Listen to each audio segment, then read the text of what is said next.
हिकु किस्त ॿी बि अची वई।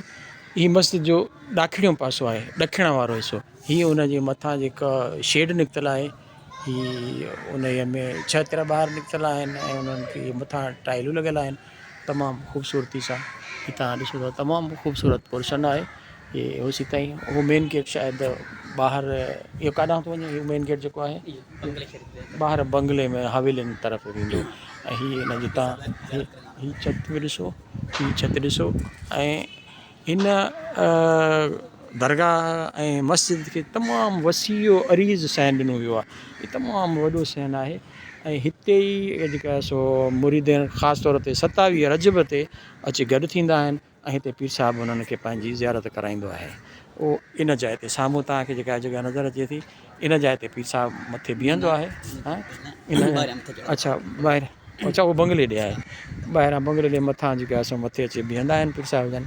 ऐं भई हीअ जॻह छाजे लाइ ठहियलु आहे, इहा जेका आहे इहा दरवाज़ो आहे, इहो दरवाज़ो आहे। अच्छा इहो दोस्त AGC ॿुधाए थो त पीर साहिब जन ॿाहिरि हिन दरवाज़े खां ॿाहिरां जेका सो मथे छत ते बीहंदा आहिनि।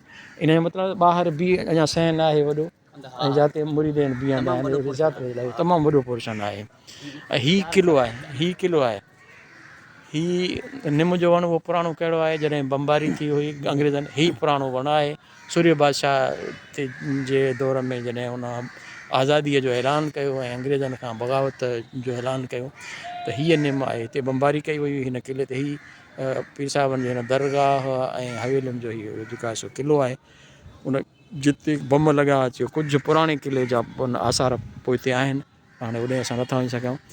हिते पीर सूर्य बादशाह जन हिते अची टेंट हणी वेठा ऐं बमबारी थी वई। अच्छा शाह मर्दा शाह बाद में जॾहिं वापसि आया, ठीकु आहे आया वापसि आया जॾहिं, ठीकु आहे ठीकु आहे। हीअ बि सॼो सीन आहे, हीअ मुरीदनि जे वेहण जे लाइ ऐं राति गुज़ारण जे लाइ।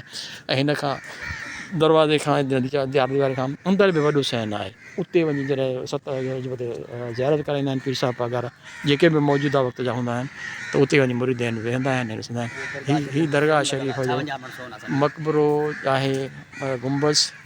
हीअ मथे जेको तव्हांखे सोनहरी रंग नज़र अचे थो, इहा सॼी सोन जी पटी आहे। मथे नील बि सोन जी आहे इन में।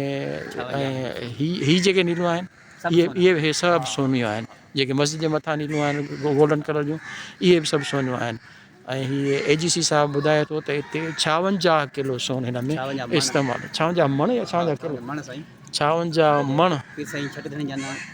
56 मण हिते जेका सोन इस्तेमालु थियल आहे। ऐं इहो जेका असां सोन जॾहिं हिते इस्तेमालु थियो हुयो, उहो पीर साईं छत धणीअ जे दौर में उन करायो हुयो, सोनारनि खे घुरायो हुअईं ऐं हीअ उन दौर में इहो सोन जो कमु थियो हुयो।